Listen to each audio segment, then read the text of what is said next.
go ahead again. So late in the game, Jaden's bringing the ball off the floor, you're waiting for him to slow down, and he goes to the basket and gets the N1. Can you just kind of walk us through that? And that kind of summed up his night, didn't it? Yeah, obviously it's a advantageous scenario for us, and when he's in the open court like that. But I just thought we needed to take 30 seconds off the clock. But what do I know?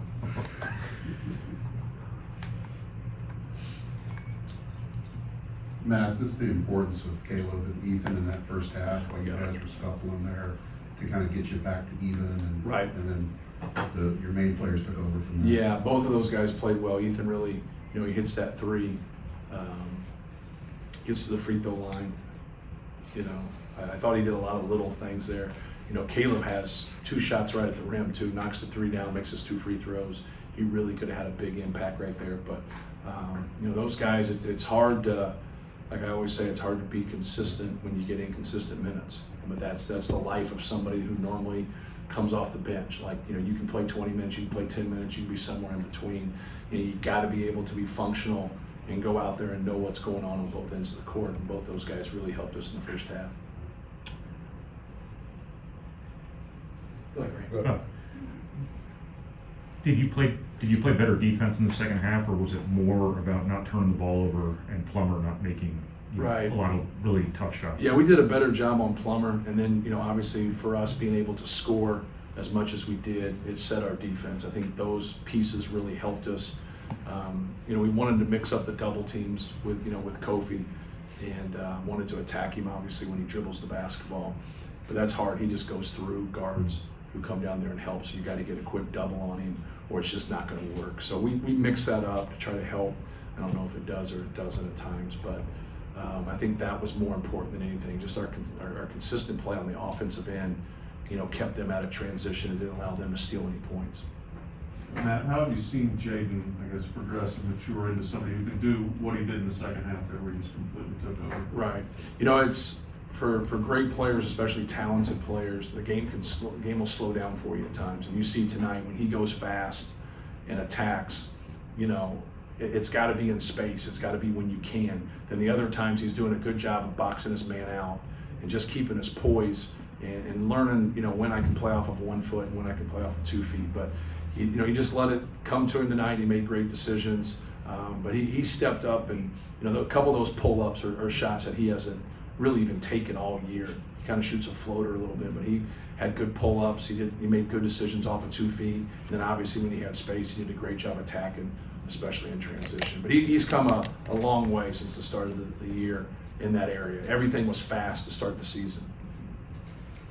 How important was Eric Hunter's opening kind of moments in the second half there, and what does he provide in terms of leadership? He spoke about encouraging Ethan to be more aggressive and helping Jaden to kind of channel his anger when he gets mad at the refs. Just Right. How does he help in that aspect? And again, just how important was his opening kind of first? We didn't close the half on a good note. They obviously scored that basket, but we didn't play great in the last 3-4 minutes, and you can't have a tough finish to the first half and then a tough start to the second half. And he really set the tone. He got that layup right away, then he got another drive right away. And then I thought they did a good job, him and our other guys, on Plummer, just not letting him have shots. But no, you need to be able to set the tone to start that second half, and he was a big part of that. Matt, let's stay on Eric for a minute. What's it like for you watching him step up his leadership? I've watched him grow the last few years, and he's taking control on the court and on the floor. What's that mean to you, and to see all that come together? Yeah, you're in your last year. You have a feel, for what's going on. You've been through a lot of these experiences, and you have to show that. You have to show your experiences on the court, and he's done a good job. He's done a good job defensively. We mixed him up today in terms of who he guarded, but Trent Frazier's come in here before and just dominated us. And so we have a lot of respect for him and Plummer, their ability to get away from us. And all of our guards, I thought, did a good job of just giving them that kind of attention. And that's hard to do when you got to deal with Kofi also. When you got a great low post player, then you got snipers like that can get away from the defense. And I think you kind of saw that in the first half with Plummer. Well, Frazier can do the same thing. But those guys did a great job. I thought Eric did a great job of defending those guys and just being a leader and being there. But when you're consistent on both ends of the court, it's easier to lead. And he's just been, really since the game in Illinois, he's been very consistent for us. Matt, you put yourself in a position, if you win out, you win the Big Ten at this point. I know you're looking at Michigan next, but how has this past month collectively kind of set your guys up well for the Right. month that's ahead? Yeah, just trying to keep our focus on the next team and understanding the most important team is us, and just not beating yourself. We just felt like the first half of the Indiana game, we just beat ourselves. We lost our composure. We turned the ball over, and you can't do that. Purdue can't beat Purdue, and we just put ourselves in a bad position. And ever since then, we've done a much better job taking care of the basketball. Now we've had some free throw woes. I don't know what we shot tonight, but 13 for 18, I guess is all right. But better than 10 for 22. and so sometimes that kind of knocks their morale a little bit. We do positive things, then we miss free throws, and they look at it as a negative when you made a positive play and got to the free throw line. You just got to knock them down. So, but our guys just have to take it the one game at a time. I know it's coach's talk, but it's true. Like so many things get out in front of you. But when you're 4-3, I told them in the locker room, you're not competing for a Big Ten championship. Now that you're 10-3, you are. And so you got to put yourself in position to do it. And now we've put ourselves in position, and now we just got to take care of business. But Illinois is in the same boat we are. Wisconsin's in the same boat. Michigan State, still can get there. Ohio State can still get there. There's probably another team or two in there that can make a run at it. So you still got to keep your focus and understand what you have to do, especially on the road. You got to be able to win road games if you want to win a Big Ten championship.